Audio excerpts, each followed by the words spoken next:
بسم الله الرحمن الرحيم. يسبح لله ما في السماوات وما في الأرض الملك القدوس العزيز الحكيم. هو الذي بعث في الأميين رسولا منهم يتلو عليهم آياته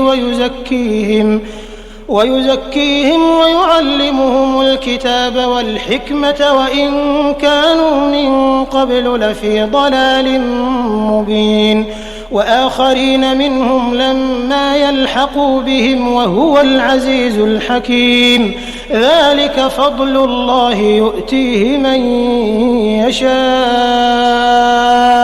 والله ذو الفضل العظيم.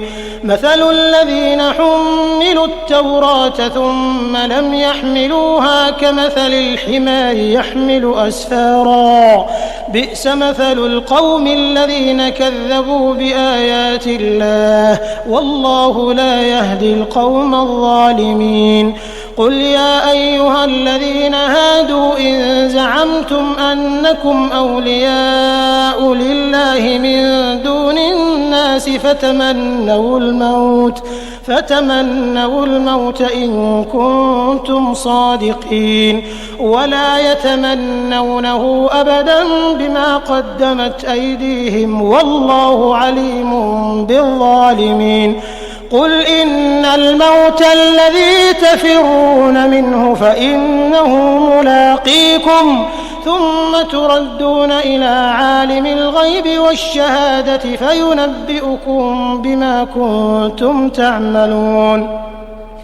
يا أيها الذين آمنوا إذا نودي للصلاة من يوم الجمعة فاسعوا إلى ذكر الله وذروا البيع ذلكم خير لكم إن كنتم تعلمون.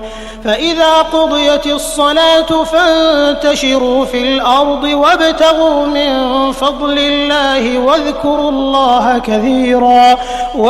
الله كثيرا لعلكم تفلحون.